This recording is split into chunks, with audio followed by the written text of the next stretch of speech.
함께 기도하심으로 오늘 주시는 말씀 나누겠습니다. 하나님 아버지 고맙고 감사합니다. 오늘도 우리 씨앗교회 공동체 가운데 열왕기상 20장의 말씀을 허락해 주신 그 은혜에 감사드립니다. 하나님, 오늘도 주시는 말씀을 함께 읽고 그 의미를 나눌 때 우리 하나님께서 우리 씨앗교회 식구들에게 하나님께서 원하시는 말씀을 허락하여 주시고 그 말씀의 의미를 깨달아 말씀의 사람으로 살아갈 수 있는 은혜를 허락하여 주십시오. 하나님, 어려움과 힘든 가운데 있는 우리 씨앗교회 식구들 잘 이겨내고 또 하나님의 뜻을 쫓아 삶으로 해결할 수 있는 기쁨을 허락하여 주십시오. 감사드리며 우리 주 예수 그리스도의 이름으로 기도드립니다. 아멘. 오늘 함께 나누실 말씀은 열왕기상 20장입니다. 아람 왕 베나닷이 자신의 휘하에 있는 왕들을 모아 군대를 이끌고 이스라엘의 왕 아합을 찾아옵니다. 그들은 사마리아 성을 둘러싸고 사신을 보내어 아합이 가진 모든 것, 심지어 아합의 아내와 자식들까지 모두 내어놓으라고 겁박합니다. 아합 왕은 베나닷 왕에게 굴욕적인 모습을 보입니다.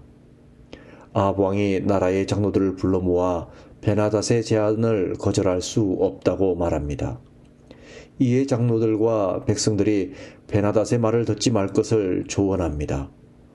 아합 왕은 베나닷의 제안을 거절한다는 통보를 합니다. 베나닷은 신하들에게 사마리아 성을 공격할 준비를 하라고 명령합니다. 이때 선지자 한 사람이 아합 왕을 찾아와 하나님의 말씀을 전합니다. 하나님께서 아람 왕의 군대를 아합의 손에 넘겨주시겠다는 것입니다. 그 목적이 아합에게 하나님이 누구신지를 알리기 위함이라고 말씀합니다. 각 지방 고관의 청년들로 구성된 군대가 조직이 되고 그들은 전쟁을 위해 앞으로 나아옵니다. 결과는 이스라엘의 승리입니다. 전쟁에 패한 베나닷은 말을 타고 도망을 갑니다. 선지자는 아합 왕에게 말합니다. 승리에 안심하지 말고 돌아가서 언제 다시 공격해 올지 모르는 아람 군대와 아람 왕을 대비하라고 조언합니다. 그들이 반드시 다시 전쟁을 일으킬 것이라는 경고를 합니다. 베나닷의 신하들이 다시 전쟁을 부추깁니다. 싸움에서의 패배는 산에서 싸웠기 때문이라는 것입니다. 평지에서 싸운다면 반드시 이길 수 있다고 말합니다. 그들은 하나님을 산의 신으로 인식했던 것입니다. 신하들은 전쟁을 위한 새로운 행정 조직을 제안하고 군대를 재조직합니다. 이렇게 준비하고 해가 바뀌자 이스라엘을 압도하는 강력한 군대를 이끌고 전쟁에 나섭니다. 이번에도 하나님께서 선지자의 입술을 통해 아람의 군대를 아합의 손에 넘겨주시겠다고 말합니다.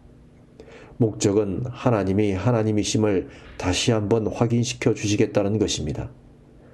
결과는 이스라엘의 큰 승리입니다. 그런데 목숨을 구걸하는 베나닷을 아합 왕이 마음대로 살려주고 서로 조약을 맺습니다. 조약의 내용은 이스라엘로부터 빼앗은 성읍을 돌려받는다는 것과 다메섹에 아합을 위하여 거리를 만들어도 좋다는 것입니다. 이를 좋게 여긴 아합이 베나닷을 풀어주고 조약을 맺은 것입니다. 승리하게 하신 하나님의 뜻을 읽지 못하고 자기 마음대로 결정하는 아합, 심지어 자신을 위하여 거리를 조성해도 좋다는 말을 받아들이므로 하나님이 주신 승리를 자신이 만들어낸 승리로 착각하는 아합 왕을 우리는 발견합니다. 하나님의 선지자 중 한 사람이 변장을 하고 아합 왕을 기다리다가 하나님의 뜻을 아합 왕에게 전합니다. 하나님께서 완전히 없애기로 한 사람을 마음대로 풀어주었기 때문에 그의 목숨을 대신하여 아합의 목숨을 빼앗을 것이라고, 그리고 그의 백성 대신에 아합 왕의 백성들이 목숨을 잃게 될 것이라고 전합니다. 이 말을 들은 아합 왕은 마음이 상하여 화를 내며 자신의 성 사마리아로 되돌아갑니다. 하나님이 아합 왕과 이스라엘이 잘했기 때문에 전쟁에서 구해주신 것이 아닙니다. 오히려 그들이 잘못하고 있었기 때문에 하나님이 누구신지를 알려주어 잘할 수 있는 기회를 주시려고 전쟁에서 2번이나 승리할 수 있도록 도와주셨습니다.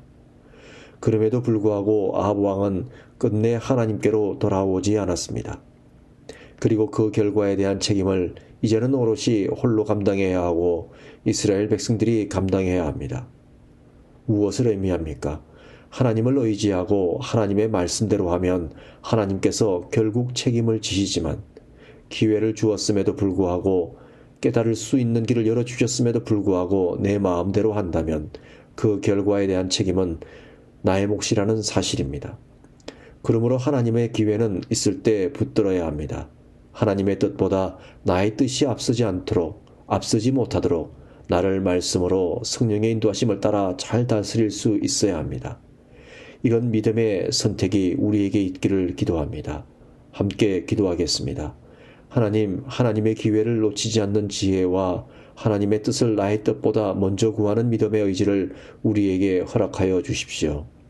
우리 주 예수 그리스도의 이름으로 기도드립니다. 아멘. 씨앗교회 새벽 편지였습니다. 오늘도 좋은 하루, 건강한 하루 되십시오. 감사합니다.